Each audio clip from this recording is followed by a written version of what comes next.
Hello everyone and good morning সবাইকে। তো আজকে হলো day 3 of my weight loss journey. সকালবেলায় 8:30টায় উঠে অ্যাজ ইউজুয়াল মর্নিং ড্রিঙ্ক নিয়ে নিয়েছি, আর আজকে হলো নতুন কাপ উদ্বোধন করেছি। তারপরে ঠিক 9টার সময় আমার স্মুদি ব্রেকফাস্টে, আর তার সাথে আমি বাদামের ছিলকাগুলো ছাড়াচ্ছিলাম। অ্যান্ড স্নান টান করে অফিস যাওয়ার আগে দেখলাম মা এক বাটি ল্যাংরাম কেটে রেখেছিল, একজন ঠাকুরকে পুজো দিয়েছিল, ওটাই রেখেছিল।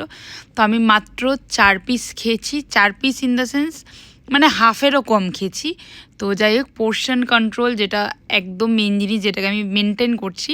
আর লাঞ্চে মা বানিয়েছিল ইলিশ মাছের সর্ষে বাটা, এটা আমি খাইনি বিকজ আমার এমনিও সর্ষে বাটা খেতে ভালো লাগে না। আর অল্প কটা ভাত, শুধু কচুরলতি আর আলু আর কচু দিয়ে আমি ইলিশ মাছের ঝোল করেছিল, এটা খেয়েছি। তারপর আজ গেছিলাম মিষ্টির বাড়িতে, আমি, মা, বুম্মা, ঝুমু গেছিলাম। কিছু কাজ ছিল, যেহেতু ফ্রুটস কাটতে পারিনি, কাটার সময় ছিল না, তাই ঠিক 4টে নাগাদ একটা পেয়ারা খেয়েছি। ফ্ল্যাটের উল্টো দিকে একটা পেয়ারা কাকু বসে, তো ওনার থেকে পেয়ারা নিয়েছিলাম।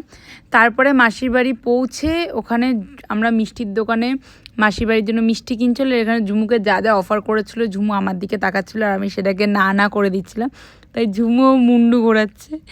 আর তার ওখানে দোকানে দাঁড়িয়ে তো আমারও লোভ লেগে গেছিলো, তাই আমি একটা আমুল মাস্তি নিয়ে নিয়েছি, যেটা ছাস। বাড়ি এসে মিষ্টি বাড়িতে এসে এখানে খাস্তা কচুরি সিঙ্গারা সবই পাতানো হয়েছিল, বাট আমি তো কিছুই খাইনি। আর ঝুমু যেহেতু অনেকবার তাকিয়েছিল, দেখেছি ওখানে ইডলি ছিল। ইডলি তো ভালো অপশন, বাট ইডলিতে এই ভুট্টা দেওয়া থাকে, আমি প্রথমবার খেলাম। তারপরে মোটামুটি 8টার মধ্যে ডিনার কমপ্লিট করেছিলাম। মাসি এখানে পনিরের তরকারি বানিয়েছিল আর 1 পিস চিকেন দিয়ে একটা রুটি খেয়েছি। অ্যান্ড ঝুমু এখানে 2টো রুটি খেয়েছে। অ্যান্ড তারপরে গেলাম রাত্রিবেলায় দীপুর বাড়িতে, দীপুর বার্থডে সেলিব্রেট করার জন্য, মানে মিডনাইট বার্থডে সারপ্রাইজ। এভাবেই কাটলাম পুরো দিনটা। দেখা হবে নেক্সট একটা নিউ ব্লগের সাথে। টাটা।